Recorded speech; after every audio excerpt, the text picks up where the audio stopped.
In this video, I'd like to go through global editing, beginning within the Adobe Camera Raw screen. So to begin with, I just want to note a few things here. That you'll note that this particular file that I've selected has both a highlight around it, and some of the different files within here, within Adobe Bridge, have different colors tagged to them.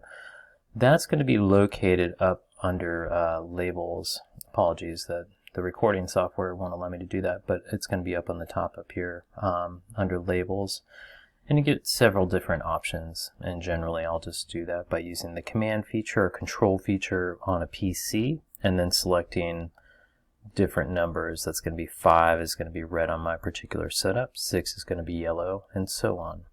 So I recommend doing that and taking a look at those particular settings to help you select images.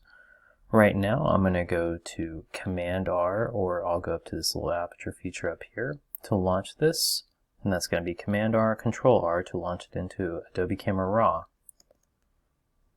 and the aperture feature too. So now once I'm in Adobe Camera Raw, I want to go through the basic global editing, global edits for you. Within this particular setting, I just want to go through a few things here. You're going to notice the image down below here. It's going to be enlarged. We'll get into doing multiple files. Next, I want to locate where the histogram is, that particular location up here. And now I'm moving on to the general global edits that I want you guys to begin editing with. I want to note that I've got my ISO setting here, the zoom lens that I was using, the aperture, and the time duration that I made this particular shot of Mount Whitney.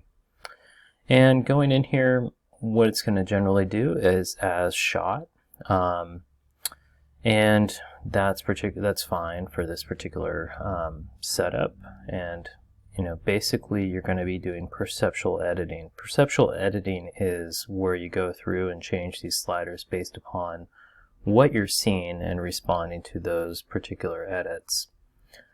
There's different settings under each of these. So to begin with, I want to start at the top here with Edit. I'm just going to go to Auto. Let's see what happens when I go ahead and click on that. What's going to happen is Camera Raw is going to go in and it's going to apply a bunch of these settings based upon the data that's available. So you can see this particular setup in terms of auto is great. It really enhances the image, which was underexposed before. And within the histogram, you're going to notice that expands that whole histogram. So I've got what's over here are going to be my whites, my highlights. This is going to be the exposure setting. Then this is going to be shadows, and then you've got blacks over here. So notice as I hover over this, different portions of the histogram get illuminated. This becomes really, really useful if you're working in Adobe Camera Raw and to identify different areas. So on the far right here, you're going to notice if I make this selection and then move it, you're going to notice my whites change back and forth. So I like to bring those down just a touch, and then you can try going and editing in the, this is going to be the highlight area. If I want to minimize or expand those. Exposure is going to be the overall setting. What can I do in terms of brightening? I want you to notice how the histogram is changing, and please note, especially in the color photography class, those different color peaks and then where those are located. What it's telling you is where you've got a color cast. So at this very edge up here in the white area, I've got a red color cast, as to where in the shadow area I've got a touch of blue in my shadows, which is totally fine. But I want to note, the auto feature does work incredibly well. Next, moving down here in terms of color profile, Adobe Color is perfectly fine. You do have a few different settings here that you can apply. Since I'm working in landscape, maybe I try that landscape. Generally what it's going to do is add a little bit more vibrance or saturation, and that's what it did here. Next, I'd like to note that you can do white balance as shot. You can also go into auto, and it'll make those corrections for you. It'll take some of those color cast away. And I'm just noting a little bit of yellow in this particular image. That's going to be followed by looking up here and noting that it's also located there a red and yellow cast. So I'll add a little bit of blue to take away that. And then red, I'm going to move add a little bit more green, but that doesn't look so good. Let's go back to where it was. So these are sliders.